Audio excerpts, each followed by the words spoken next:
AfterBuzz TV, starting place to the likes of WWE female superstars Kathy Kelly, Sonya Deville, and Zelina Vega proudly presents Women's Wrestling Weekly, the world's first podcast and YouTube series dedicated exclusively to women's wrestling, featuring all the latest news as well as interviews with top superstars in the industry.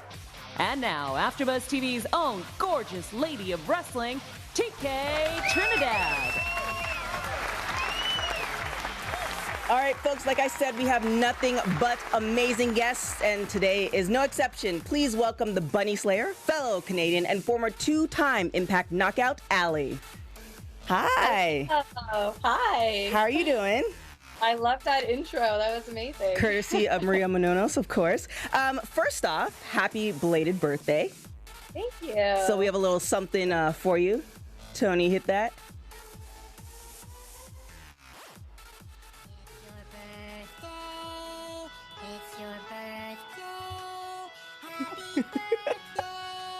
Beautiful. Just a little something.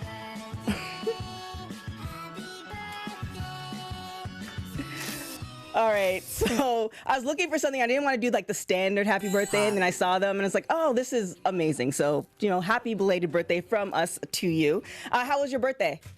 It was great. It was good. I had vegan chocolate cake, and it was amazing.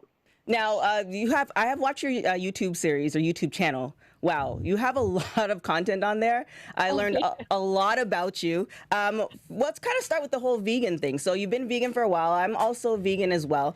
I find that in certain places in the U.S. in particular, it's easier to be vegan than maybe 5 years ago. What's your feeling as far as traveling all over the place and all that good stuff? As far as being a vegan, is it easier now today versus a couple of years ago? Yeah, so I was a vegetarian. I've been a vegetarian since I was 14. Mm-hmm. And I can say that over the last few years, like vegan options have become so much more available. I remember when I first went vegetarian, there was like hot dogs and really nasty cheese. Yeah, and the bacon too is terrible too. The vegan bacon is, no way. Yeah, there was not a lot of options. And now I find, I travel so much, and I'm kind of like, I kind of know even how to get food at a gas station. I could go in and get, a bag of cashews, bag of almonds. You can get hummus pretty much anywhere. So things are much more accessible now than I think they've ever been, which is amazing, especially now too, like restaurants are a lot more vegan friendly, and there's the Beyond Burger, and you can pretty much find something anywhere. Yeah. And now as far as being like an athlete and vegan too, again, maybe 10 years ago, that was, I wouldn't say unheard of, but other athletes, other people in the industry was like, you can't, there's no way. And now there are a lot of athletes coming forth and saying, they're vegan and you can still put on muscle and you can still work out and you won't feel tired, all that, and you get enough protein. So yeah, I think it was a little bit taboo, and I think a big part of that, and I've talked about this so much, like, I always tell people when other people are telling you what you should do with your body and how you should be eating and all those things, like, you really need to look at the source and see why, people don't think that you can get the nutrients that you need through a vegan diet. And a lot of that, if you look at, supplement companies, the fitness industry, things like that, protein. Everybody's so worried about getting enough protein. And, if you look at who's pushing that, it's usually like these big supplement companies. So I think it's really important to equip yourself with the knowledge of what does your body really need, and then kind of go from there rather than listening to outside sources that may not have your best interests. For sure. Now your YouTube series or YouTube site, congratulations on Impact kind of picking that up and adding that to their stuff, because they see you have a lot of videos on there. I was trying to cram them all in. It is beneficial. Is there anything that you don't want to share, or is there anything that, we'll start off with that. Is there anything that you haven't shared or you don't share is off limits? Yeah, I don't show or share too much personal information when it comes to me and my relationships, So me and my husband obviously worked together on Impact Wrestling, and we worked the indies together. So people kind of know us from there. But when it comes to like our personal life, I sort of try to keep that separate, because I think, some things are sacred, and it's so important to keep your privacy, especially in this day and age where everything is so accessible. Right. So I try to keep that a little bit separate, and I don't show him too often, just once in a while. Okay. And is there anything that you want to share that either is too time consuming, or it's just, it's going to take a little bit of time to actually put it on the site that you've been working on? Yeah, I mean, something that is really important to me is speaking openly about mental health and mental health issues, and that's something that I want to speak more openly about and devote more time on my channel specifically for those things. But they are very sensitive and they're very important, and I don't feel right just throwing up a video. It's something that I'd want to spend a lot of time on. So that's something hopefully I can get to in the near future. Nice. And now you do also showcase your relationship with Rosemary. I saw the Disneyland video. First off, how is she doing? She's good. She's really, really good. She's coming along. She's, I mean, in a short amount of time, she's really healed up quite well, and hopefully, she'll be back at it soon. Very soon, I hope. And then as far as like the website, so you want to tell, for people who don't know, I don't know why you don't know, but you should, tell us a little bit about the website that you guys have together. Yes, so it's www.demonxbunny.com, and it's basically a hub of Demon Bunny. So you can find all of our merchandise there. You can find, we should have an updated list of all of our appearances, shows, things like that. It also, our YouTube channel, which is my YouTube channel and is now also Demon Bunny's YouTube channel. You can find all of the videos embedded on the website there. Yeah, we've kind of created this, well, I say we've created this, but I feel like the fans really helped create this sort of special dynamic between me and Rosemary, and now we have a website and YouTube channel, and it's all sort of just blown up out of nowhere. It's been really cool. It's it's the how did you come up with the concept of it, as far as like, did you start with it and then other people inputted ideas, or? Well, me and Rosemary have worked together for a very, very, very long time. We had a feud in Smash Wrestling, which is a company out of Toronto. So we had a feud there, and it was a very intense sort of year. I think it was almost a 2-year feud, and from there we just sort of built this relationship. We started working together on Impact, so it kind of just all came together somewhat organically. We're both very different people with both very different characters, very different. And together it just sort of, it works. We're like the odd couple. People, people like us. Yeah, that's the best. That's why I think I like the combination, because it's just so that if you haven't seen that Disney one, just see the Disney one and you'll understand. It's just so, it's such a unique and really funny kind of combination. Now, you have been wrestling for a long time. I believe you started in 2004, correct? That's right. So what do you think has changed in the wrestling scene from then to now? Oh my gosh. Well, specifically, I guess, I mean, I guess I'll touch on just women's wrestling and as a whole. And the attitude towards women's wrestling has changed quite a bit since I started. It feels now that there's kind of this place that's been carved out for us, and we're being showcased a lot more, and I think it's generally a lot more respected. I have a wild Hulk Hogan on my Not a problem.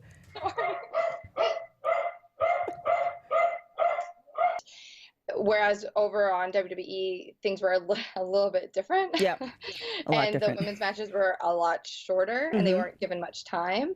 And to be honest with you, I don't even really remember what was going on at that time, because I was so focused on the knockouts. And I remember when the knockouts first started, thinking that's where I wanted to be, because the women were just treated with so much respect. So yeah, I think that they were pioneers, especially at that time. But at the same time, I do want to say that I think it's really amazing and exciting that WWE is doing this pay-per-view, because I think that it shines a light on these athletes that so deserve it. So there's no bitterness when I say that TNA started it and WWE's there's no bitterness there. If anything, fact. I think it's just good overall for all of us. Now, do you because there has been a lot of press with it, especially with Ronda Rousey coming over and all this other stuff. Now, have you felt, as a female wrestler, have you felt the kind of benefits of the press being put on the women's evolution? So, for instance, I saw, unfortunately, Tessa got the belt, but she was featured in Sports Illustrated, etc. Do you think because of women's evolution and everything that WWE has started to do, all women's wrestlers are feeling the benefit of that? Yeah, I mean, I think that it would be silly not to acknowledge that, WWE is a huge company and there are eyes on it all the time. So obviously if they're doing something so big and bold like having an all women's pay-per-view, people are going to pay attention to that. So yeah, I definitely think that it helps all of us overall for sure. Now, like I said, friend of the show, Gail Kim was on the show. Also, you had mentioned in previous interviews that she started off at Squared Circle Training Center, and then you followed, and then one of your first matches was with Gail. Now she's still one of the, head honchos at Impact, as far as I know, still, yeah? Yeah, I haven't heard anything. Head honchos at Impact. Is there any advice that she's kind of given you from that point to now that you kind of use in your wrestling career now? Oh my God. Oh my God, yes, of course. I mean, God, like Gail, it's so weird because it's hard for me to think of Gail like I did when I was 17 starting in wrestling. Like she was just like this, like icon. How do I put this into word? Like, I don't want to say like an idol, but, I just looked up to her so much. And then, to step in the ring with her at TNA and then, to have a match with her at Bound for Glory, it's like, it kind of like blows my mind that this has all happened in such a short amount of time, really. But she offers advice all the time, like she's one of the most giving, patient, encouraging people I've ever worked with, male or female. She just really, really wants us all to work really hard and to represent the division well. And, I just feel really blessed and lucky to be able to work with her. Like, it's amazing. Now, she did mention that she kind of, I don't know if she said it helps with the characters, but kind of assists with that. Now, what I really liked, or what kind of caught my attention with you, is when you channeled Rosemary when you're going up against Su Yung. Now, did Gail help with that? And if not, how did you come up with that concept as is? Because that was absolutely amazing. Just seeing you, like, it felt like Rosemary incarnated. Yeah. I think that was sort of like a meeting of the minds. It was sort of, it wasn't just one of us. It was sort of everyone kind of coming together and having this idea. And they had approached me about it. We were thinking of doing this. And I sat with Rosemary for a long time and we talked about it. And I think it certainly helped me to, I don't want to say portray Rosemary, but I think it helped me present that so well because I know her so well and I've worked with her for a very, very long time. So it sort of, it was weird. It sort of felt like normal to turn into her in a way, because like I said, like not only do we work together at Impact, but we worked together since 2007. Like that's a long time. And she just put so much effort into her character, and I really, really respect that. And I wanted to do it justice when I came out with that face paint because and if you're in the business at all and you do have a character, there's a level of protection you have over your character. And for her to trust me to do that was a really big deal. So I really wanted to make sure that it came across well. And I'm happy that it did. Now, did you kind of like practice in front of her as like, this is what I'm going to do? And did she give you some pointers, or did she kind of she trusted you because you guys have known each other for so long? She trusted me. She really trusted me to do it. She trusted me. And how did she feel when she saw it? Oh my gosh. We were both really happy. So I think she was happy. Yeah, that was a really, next to the wedding, of course, that was a really, to me, one of those like, oh my gosh, like, take notice. So definitely kudos to you. Now, I don't know if this speaks to, you had mentioned that you had started acting classes. Are you still doing that, or? I am, yes. Yeah, I just had an audition last night, actually. Oh, nice. So good luck with that. So did you kind of use those acting classes as far as channeling Rosemary? And then, what's the game plan with the acting? Yeah, so I started acting classes back in January. I found an acting coach in Buffalo. His name is Frank Rossi. And at first, it was just sort of something that I'd been thinking about for a long time. And I was kind of like, should I do this? And I was like, you know what, to hell with it. Let's let's give it a go, like let's try it. And I just really ended up falling in love with it. And I have an agent now in Toronto, and I have Nice. one up here, not too far from the city. And then I started doing stunt training, so I do that in Toronto as well. So it's been a lot of fun, and I'm just kind of seeing what I can do, I guess. But I have noticed over the last few months that the acting classes have helped a lot with backstage segments and promos and pre-tapes and things like that, which I didn't know if it would actually if that would actually help, and Right. it really has. So that's been kind of cool to see. Yeah, I've noticed the people who have been on the show, the ones who either said they did acting or drama in high school or they're taking acting classes, there's just that little bit of extra sauce when you see their promos that it's just like, okay, I can see it. So not you can see the acting, but you can see the benefit of it. Now you did say, like before, while we were off air, that you are a fan of horror. Now, if you, with your acting lessons, if you can just, wave a magic wand and create like the perfect role for yourself in a horror film, like what do you envision? Oh, I would be a final girl, 100%. Okay, so excuse my ignorance. What is that? I don't watch horror. I'm complete punk. I don't watch any of it. I'm very, very scared. Stranger Things is the only thing as far as I go. So please explain. Okay. So a final girl is the last woman standing in a horror movie. Okay. So think, you don't watch horror movies, but like Jamie Lee Curtis, Halloween. If you watch any of the Nightmare, have you seen any of the Nightmare on Elm Street? I know of them. So now when you kind of pointed it out, now it makes sense. The person who's like the last one, is it like Scream and I think she's also Canadian, Naomi Campbell? Is it Naomi Campbell? Neve Campbell. Neve Campbell. Yeah, she kind of lasted, I think, to the end. I think that's. She would be a final girl. Okay, there you go. So yeah. So that would be. That would be my dream. Or on the flip side, I would want to be like the quote unquote Buffy, kicking the monsters' asses. Okay. I wouldn't mind that either. I like it. Now, another thing as well, is there any other roles beyond horror that you envision yourself being in, or any other movie types or TV shows? Yeah, I mean, it's funny because much like wrestling, when I started doing the acting classes, I wasn't really thinking that I was going to do anything with it. And I felt that way about wrestling too. Like, it was never like, I'm going to be a famous wrestler one day. Like, I didn't think that way. I honestly just wanted to get good at it because I was so terrible when I started.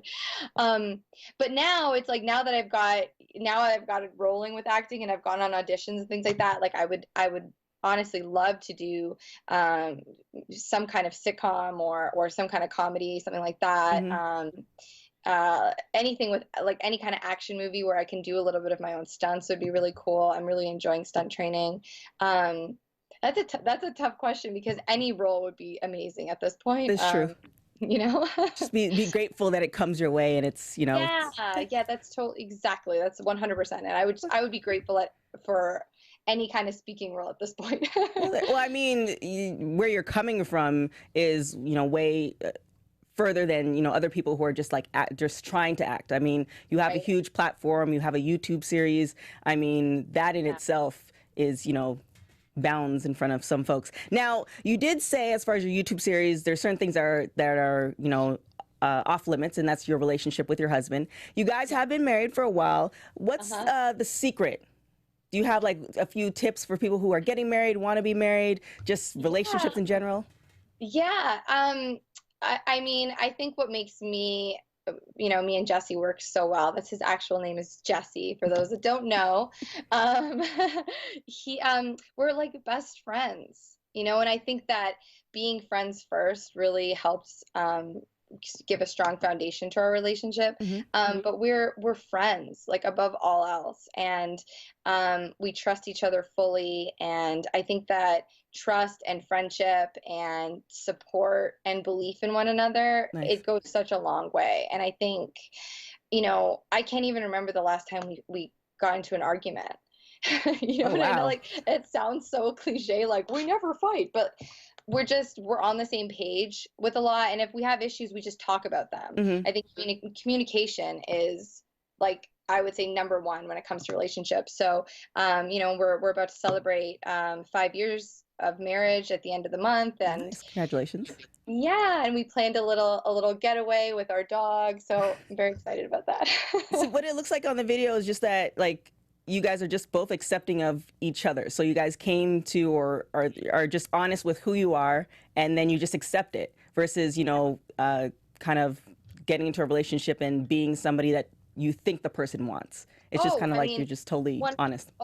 One, that is number one. Like, I even remember our first date. It was like just laying it on the table. You know, like I can't imagine going through life pretending to be somebody, Exhausting. You know? And so yeah, definitely 100% just be yourself, man. Own who you are, like warts and all, you know? I mean, and like I've talked about on my YouTube channel about like mental health issues and my mental health issues. And I mean, having somebody like him who didn't have a lot of experience with that at all, and being so open to understand it and be supportive and things like that, so important, you know? So I think just be who you are, exactly what you're saying. Just own it. You know, we're all a little crazy and weird. We are. Now you did, you referenced talking about the depression as well on your YouTube series. I watched it, and you said that at one point in time you were just like in bed. Now, were you in the relationship at the time, or was this prior to when the relationship happened? Yeah, this was prior. So this was in my early 20s. It's weird because, and I'm sure if you've experienced depression, or you know, people that are listening have had bouts of depression or are depressed right now, sometimes you don't know, a lot of the times you don't even know that you're depressed. And I spent a long time, especially in my teens, not realizing that I was suffering from mental health issues. I sort of just plowed through and struggled a lot by myself and didn't really tell anybody. And it all sort of came to a head in my early 20s. And when it did, it was, I mean, I couldn't leave my house. I couldn't even get out of bed. I couldn't shower. Like, it was debilitating, to be totally honest. And it took a lot of work with treatment and a therapist and medication and all those things, to sort of understand where I was mentally and what I had to do to get better. And I would be completely lying if I said that I was totally better and I feel great now. Like, I still, and I probably will for the rest of my life, experience depression and anxiety. But it's so important to me to talk openly about it, because so many of us suffer alone. And I have people almost every day either messaging, DMing, or even coming to me in person to talk to me about their issues and how my video helped them, or just how talking about it helped them feel a little more comfortable. Right. And so, you know, I feel like, I'm sorry, I'm just rambling about this, but I would just feel like it's just so important. It is. I think we're in between like two societies. Like, back in the day, you have the one where it's like you don't feel emotions, you don't show the emotion, you have it, you know. Just sweep it under the rug. And then in today's society with social media, it's like everybody has to be happy because it's social media. So with that, it's just kind of like you're in these two where you're still supposed to hide those emotions, and it's okay to say, you know, you're having a crappy day, you know, and, you know, confiding in those people. Yes, and I think a big part of it comes from understanding, and having an understanding of, you know, just because I feel a certain way doesn't mean that, you know, Joe or Frank or whomever isn't going to feel another way, you know? And I think that it's a hard thing to wrap your head around if you've never, like, I don't know what it's like to suffer from, you know, let's just say schizophrenia. I have no idea what that's like. But I try to at least be empathetic. You know, put myself in their shoes of what that could be like, you know? And I think that it's just important that people, if you don't understand depression, you know, just try to learn about it, or ask someone, you know, who might be suffering from it. Like, you know, because I think the more that we understand other people, then it can help us understand ourselves. And thus, you know, it'll just be I sound like such a hippie, but it'll just be such a better experience for everybody, you know? Yeah, I mean, who doesn't want to enjoy their life versus, you know, the opposite? Now, is there any point, now that you're looking back, is there any point during the depression or before it happened, because I think you had mentioned it kind of started when your father passed away. Do you think at that time there should have been counseling for you, or what do you think should have happened, or if somebody was kind of going through that situation, what you would do? It's so hard because I mean, at the time, my mom tried to put me in grief counseling, and I just was not open to it at all. I was not receptive to it, and a part of that is obviously because I was so young, you know, and I was of the mindset that I just had to be strong and I had to endure whatever I was feeling. Where I got that idea, I don't know. Maybe it was self-preservation, you know, but I was very stubborn, and then I went into this huge phase of denial. And like I said, I didn't even know it was happening until I was older and I was experiencing all of the symptoms of depression. You know, but if you are, it's so hard, especially when it comes to grief. For me to tell you how to grieve, I think would be inappropriate, you know, Okay. because everybody kind of feels things their own way. But I think that if you are suffering in any way, no matter how old you are, it's so important to tell somebody. Because I didn't, you know, and thank God that I'm alive and you know, I didn't hurt myself further than I did. And I'm here today to talk about it. But I think just being able to find anyone that you trust and just tell them how you feel. And if you can do that, at least then it opens the door to potentially getting help or just getting it off your chest.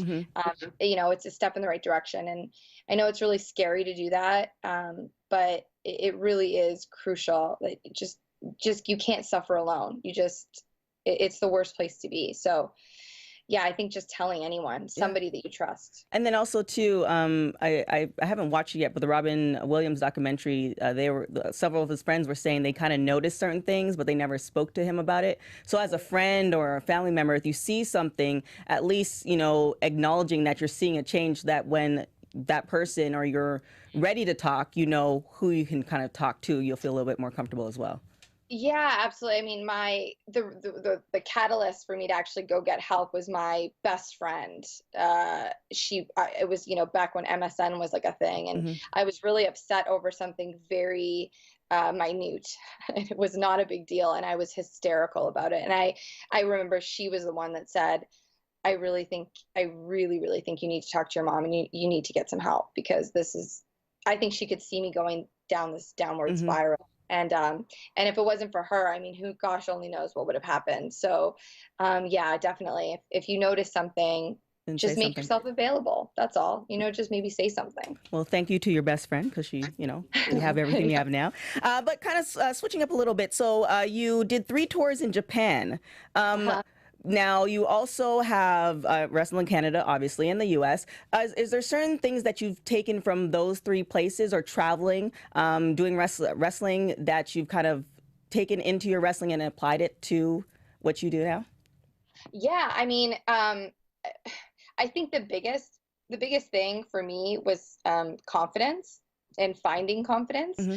It took a really, which sounds so silly coming from somebody that's been wrestling, my gosh, half their life. But so, you know, traveling, especially going to Japan, that was my first international tour. It was my first time really leaving the country by myself.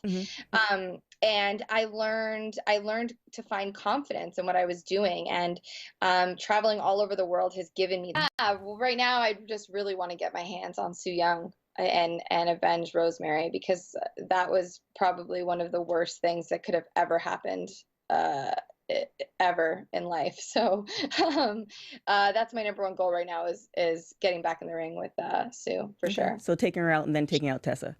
That's right. Yeah, exactly. Sue, Simple. and then we'll get to Tessa. Sounds good. Annoying. She's annoying on so many levels, but she's nowhere near as awful as Sue. So I got to prioritize a little bit. Yeah, that whole hand thing is very kudos to you for, you know, that's interesting. I'm like, no, we're not doing that. We're not doing that at all. Now, there has been rumors as far as for Evolution for WWE that there might be a women's tag team championship. Now, do you foresee that happening in Impact, or do you think you're on its way, or have you heard anything? Gosh, I don't know, but I would love it. I mean, how awesome would it be if there was an actual Team Demon Bunny? There you go. So So of course we would want that. I think, I think if the fans demanded it and, that we had enough of us to, create a tag team division, I think why not? I mean, it happened before, so why not have it again, right? Yeah. And now you said if there's enough of us, is there anybody that you would like to see that should be added onto the roster? Oh my God, this is one of those questions that like I always feel bad afterwards because there are so many people in my brain that I sometimes They'll understand. They'll blank. understand. Like I'm like, well, I like this person. Well, somebody that has been working with Impact on and off for a little bit is Casey Spinelli. Mm-hmm. She came in during the Ottawa tapings. I think she might have been there for January and then just kind of like on and off. I think she's a fantastic wrestler and I think she works really, really hard. And I would love to have her as a staple in our division. So I'm keeping my fingers crossed that things work out and she gets to stay because she really does work so hard. I'm trying to think of who else. Oh my goodness. Oh, this is a tough one. Oh my God. Well, I mean, if she's the top of your head, then I mean, we can roll with that. Yeah, I mean, it's off the top of my head, it's hard, but I know for sure that I would love to have her in the division. So now, you have been wrestling for a long time. The great thing about Impact, because you still do indie shows too, right? Yeah, you do. I do. Yeah. Oh yeah, I'll be at one this Saturday. There you go. Which one? So people will know. Or actually, it's Defy in Seattle. Okay, nice. So the good thing about Impact is you can do indie shows. Can't do that necessarily with WWE. However, do you ever kind of think about possibly moving over there? Is that an option to you, or do you like the freedom of Impact? Yeah, I mean, it's one of those things where it's a never say never sort of approach, I guess. Mm-hmm. I would be lying if I said that I didn't want to go there at one point in my life. I tried very hard to get there years ago. And I sort of had tunnel vision for a while. But now I'm at a point where I really love Impact. I love our locker room. I love the division. And like you're saying, I love the freedom to be able to, have my company with Demon Bunny and be able to work different cons and work indie shows. And I really love the schedule. It's amazing. Yeah. So right now I'm really happy, but it's a never say never. There are women in WWE that I would love to be able to work with.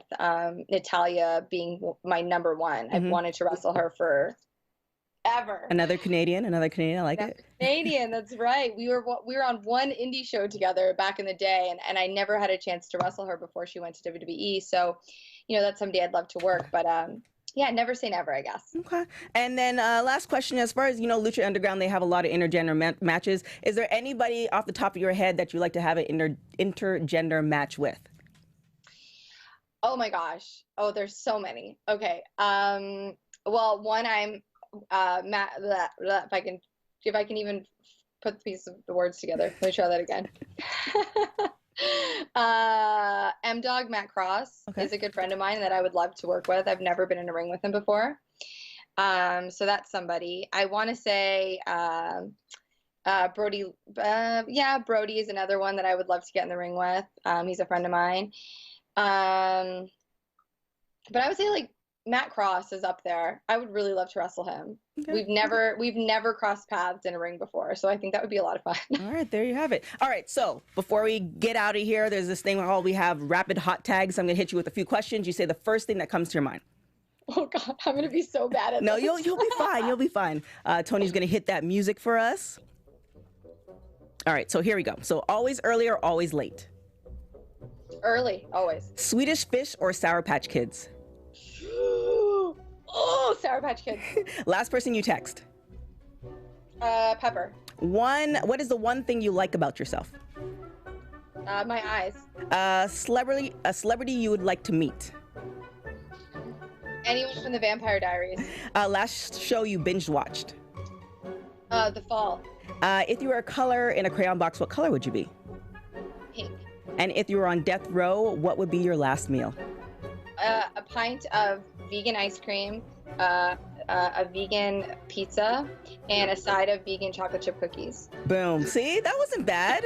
That we wasn't came too out. bad. Usually I'm so bad at those. See, you're good to go. Now, for you guys who are wondering, like I said, if you don't know it already, definitely Impact Wrestling comes on Thursday nights at 7 p.m. Central on Pop TV. Also, your YouTube series, again, if you haven't watched it, you need to. It's really, really funny. Allie's World on YouTube. Hit subscribe. I feel like I'm like cutting your promo for you. Hit the subscribe button. Then also Bound for Glory, October 14th, 2018 in New York. Now, is there anything else? Where can people find you? Is there any other promotions that you want people to check you out at? Yeah, you can definitely follow me on my social media accounts. You can follow me on Instagram. It's at Allie Impact. You can also follow me on Twitter. It's at Allie Impact. And obviously, if you haven't already, please check out www.demonxbunny.com for all of your Demon Bunny needs. We may or may not have some really exciting stuff coming out. One of them being my favorite thing in the whole wide world. If you can't see it, it's coffee. So check out the website. And yeah, this is great. Thanks for having me, guys. No problem. Thank you so much. We really, really appreciate it. We'll have to bring you back when you win that belt. And possibly the tag team belt too. Either one, whichever one comes first, we'll have you back because you are now officially a friend of the show. Just so you know. So and then when you're Canadian, it's even a higher priority. So because it's what we do here.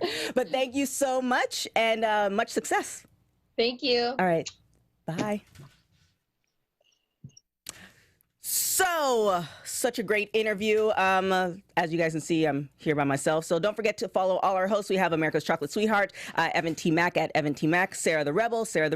And then also on social media, AfterBuzz. Go on YouTube, go on AfterBuzz Wrestling Sports, hit subscribe, follow all our shows. We have a whole bunch of wrestling shows there as well. Is Mae Young, we're going to be covering that Wednesdays at 10. Also give a thumbs up for all those episodes, including season 1, because we have a lot of great interviews there as well. On Twitter, follow us on WPW Weekly, IG, Women's Wrestling Weekly. Also give us five stars or better on iTunes. And also big thanks to Anissa at Anissa Bar for doing our graphics for social media. If you haven't been following us, you should. And then also Leslie, who also has been doing social media for us as well. She's been assisting Sarah because she heads all of that good stuff up. Like I said, also, by the way, you can follow me at TK Trinidad. We know there are a lot of different wrestling podcasts all over the place, but we want to thank you from Women's Wrestling Weekly, the #1 women's wrestling show on the planet, for watching us. Much appreciated. Until next week, ciao. From executive producers Kevin Undergaro, Maria Menounos, Phil Svitek, producer TK Trinidad, and me, Mark Donica, your voice of AfterBuzz TV Wrestling, we ask you to rate and comment on iTunes, subscribe to AfterBuzz Wrestling on YouTube, and find us on all social media. Thank you for watching Women's Pro Wrestling Weekly. See you next week. The views expressed herein are those of the hosts only and do not necessarily reflect the views of AfterBuzz TV or its owners or principals.